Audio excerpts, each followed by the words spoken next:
नमस्कार दोस्तों, इस वीडियो में आपका हार्दिक स्वागत है।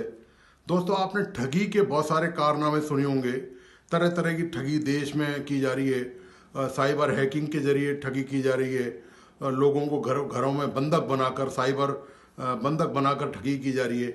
लेकिन मैं आज आपको एक ऐसी ठगी का खुलासा करने जा रहा हूँ, बताता हूँ कि इस तरह की ठगी भी भारत में संभव है। दरअसल भारत में संभव इसलिए है दोस्तों कि यहाँ जो कानून है, यहाँ जो संविधान है, उसकी अवहेलना जितने भी बड़े शीर्ष पदों पे जो लोग बैठे हुए हैं, चाहे वो ब्यूरोक्रेट हों चाहे वो नेता हों, वो सभी करने में कोई भी मौका उसमें गंवाना नहीं चाहता। तो ऐसा ही बड़ा खुलासा एक आज आपके सामने करने जा रहा हूँ। ये खुलासा है नेशनल मेडिकल कमीशन का।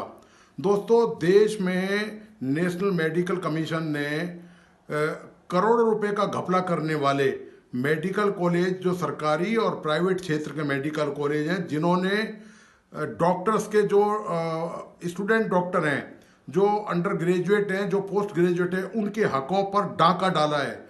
जी आप बिल्कुल सही सुन रहे हैं आप, मैं इसको डाका कहता हूं, ये डकैती है। ये उनके हकों पर डकैती डाली है।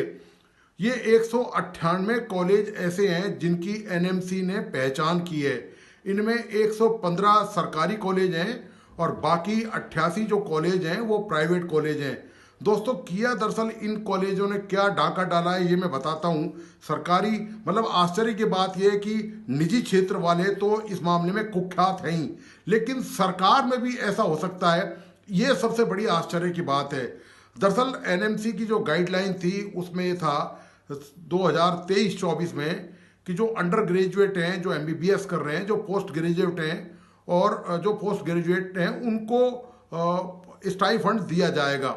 इन मेडिकल कॉलेजों को कहा गया कि पूरे देश में ये व्यवस्था लागू की गई है और 2023-24 में इन सबको स्टाइफंड दिया जाना था। इन मेडिकल कॉलेजों ने क्या किया कि कागजी खाना पूर्ति कर ली, बहुत हेराफेरी करी कागजों में और रिकॉर्डों में काफ़ी कुछ चेंजेस किया। लेकिन एनएमसी की जो तेज तर्रार निगाहें हैं, उनसे ये मेडिकल कॉलेज दोस्तों बच नहीं पाए। आखिरकार ये एनएमसी के हत्थे चढ़ गए। ये कुल 198 मेडिकल कॉलेज हैं, जिसमें 88 प्राइवेट कॉलेज भी हैं। इन मेडिकल कॉलेज ने जो स्टाइफंड रोक रखा है, जो नहीं दिया, और झूठी सूचनाएं या गलत सूचनाएं गुमराह करने की एनएमसी को कोशिश करी। लेकिन दोस्तों, एनएमसी के सामने इनकी दाल नहीं गल सकी है। अब इन 198 जो मेडिकल कॉलेज हैं, जिन्होंने अंडर ग्रेजुएट और पोस्ट ग्रेजुएट स्टूडेंट्स जो चिकित्सक हैं, उनको स्टाइफंड नहीं दिया। वो करोड़ों रुपए का स्टाइफंड बनता है और वो उनका अधिकार है, वो उनका कानूनी हक है, वो नियम अनुसार उनको मिलना चाहिए था। लेकिन उसको ये डकार गए और ये डकारने की पूरी कोशिश में है। दरअसल ये डकार नहीं पाए। जैसे ही इन्होंने डकार ली तो उसकी आवाज़ नेशनल मेडिकल कमीशन ने सुन ली।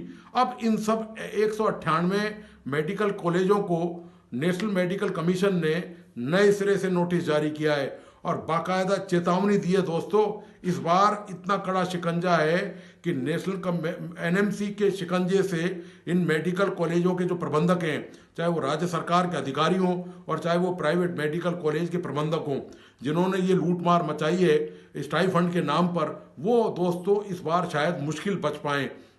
एनएमसी ने इन सभी 198 मेडिकल कॉलेजों को नोटिस जारी करके साफ साफ चेतावनी दी है कि वो अपना रिकॉर्ड कि बाकायदा उन्होंने स्टाइफंड दिया इन सभी मेडिकल कॉलेज के अंडर ग्रेजुएट और पोस्ट ग्रेजुएट डॉक्टर्स को, उसकी का पूरा रिकॉर्ड दें। और जो ऐसा नहीं कर पाएगा, जो बैंक स्टेटमेंट, दरअसल ये सारा पैसा आप जानते हैं, ये दोस्तों बहुत आसान काम है, ये कोई मुश्किल काम नहीं है। दरअसल सारा पैसा कोई कैश देता नहीं है, वो चेक देते या फिर डायरेक्ट ईसीएस के जरिए उनके अकाउंट में पैसे जाते हैं। लेकिन जब वो अकाउंट का स्टेटमेंट आप निकालें तो वो अकाउंट के स्टेटमेंट से साफ जाहिर है कि ये जो 198 मेडिकल कॉलेज हैं, इनके अंडर ग्रेजुएट और पोस्ट ग्रेजुएट डॉक्टर्स को वो अमाउंट स्टाइफंड का ट्रांसफर नहीं किया गया हर महीने, जो दिया जाना चाहिए था। तो ये बिल्कुल क्लियर कट, बिल्कुल ट्रांसपेरेंट है, बिल्कुल शीशे की तरह ये साफ है मुद्दा कि चूंकि जब बैंक का अकाउंटेंट जो स्टेटमेंट है वो है ही नहीं इनके पास, और वो इन्होंने एनएमसी को जमा ही नहीं कराया, तो ये हेराफेरी बिल्कुल साफ नजर आ रही है। एनएमसी ने साफ चेतावनी देते हुए कह दिया है और इनको नोटिस जारी कर दिया है कि इनके ऊपर दोस्तों भारी जुर्माना लगने वाला है। पैसा तो इनको देना ही पड़ेगा। जुर्माने के बावजूद भी ये जो स्टाइफंड डकारे बैठे हैं, ये जो 88 प्राइवेट मेडिकल कॉलेज और बचे हुए जो 115 सरकारी मेडिकल कॉलेज हैं, ये दोस्तों बच नहीं पाएंगे किसी भी हालत से। ये अब नज़र में आ चुके हैं और जो नज़र में आ चुका है वो अब पकड़ में भी आ चुका है। तो ये हालत है दोस्तों देश में चिकित्सा तंत्र की। वो डॉक्टर जो देश में भगवान माने जाते हैं, पूरी दुनिया में भगवान माने जाते हैं, उनकी जेबों पर डाका डाल रहा है, उनकी मेहनत का पैसा। अब वो अपनी पढ़ाई लिखाई अपना, आप जानते हैं कि मेडिकल की पढ़ाई लिखाई आसान नहीं है, उसमें बहुत भारी खर्चा होता है, पढ़ाई से पहले भी और पढ़ाई के दौरान भी। स्टूडेंट्स जो हैं अपने हॉस्टल्स में रहते हैं, किराए का कमरा लेकर रहते हैं, वो स्टडी करते हैं, उनको हज़ारों रुपए हर महीने खर्च करने पड़ते हैं उन सब चीज़ों पर। वो जैसे तैसे लोन लेकर कोई अपना घर गिरवी रखता है, कोई अपने जेवर परिवार के गिरवी रखता है, कोई बैंक से भारी भरकम लोन उठाता है, तब जाकर वो पेमेंट उनको वो हर महीने का अपना खर्चा उठाते हैं। और ये स्टाइफंड ये उनके लिए जीवन दान होता है, ये उनके लिए ऑक्सीजन की तरह काम करता है उस पीरियड के दौरान जब वो अपनी कोर्स पूरा कर रहे होते हैं। लेकिन इस ऑक्सीजन को हटाने का काम जो डॉक्टर दूसरों को ऑक्सीजन देते हैं, उनकी जान बचाते हैं, उनकी ऑक्सीजन यानी कि उनके पेट पर, उनकी जेब पर लात मारने का, प्रहार करने का जो काम किया है, ये जो देश के मेडिकल कॉलेज चलाते हैं, निजी क्षेत्र के और सरकारी क्षेत्र के प्रबंधक हैं, ये दोस्तों इन्होंने किया है। मैं तो ये दोस्तों, मेरा तो ये कहना है एनएमसी के कि सिर्फ पेनल्टी से काम नहीं चलेगा, जब तक इनमें से इनके खिलाफ एफआईआर दर्ज करके धोखाधड़ी, ये दोस्तों साफ साफ 120B का मामला बनता है जिसमें धोखाधड़ी है, साजिश की गई है, पूरी बाकायदा कूट रास्ता दस्तावेज तैयार किए गए। तो ये धोखाधड़ी का मामला है। एनएमसी को इन तमाम मेडिकल कॉलेज के प्रबंधकों के खिलाफ एफआईआर दर्ज करानी चाहिए और पुलिस को इनको गिरफ्तार करना चाहिए, ताकि देश में एक नजीर, एक उदाहरण दिया जा सके और भविष्य में कम से कम चिकित्सा जैसे पवित्र पेशे में इस तरह के जो स्टूडेंट्स हैं जो उसमें पढ़ाई करने जा रहे हैं, उनके साथ कोई धोखाधड़ी और कोई अन्याय नहीं हो सके।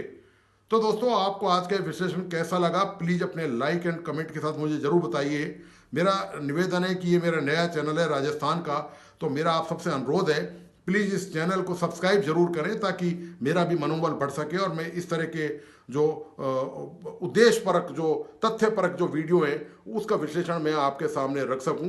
और साथ ही दोस्तों, इस वीडियो को अपने दोस्तों और परिजनों को शेयर करना नहीं भूलें और बेल आइकॉन का बटन जरूर दबाइए ताकि कोई भी जब नया इस तरह का वीडियो तो वो आप तक सबसे पहले पहुंच सके। धन्यवाद, नमस्कार।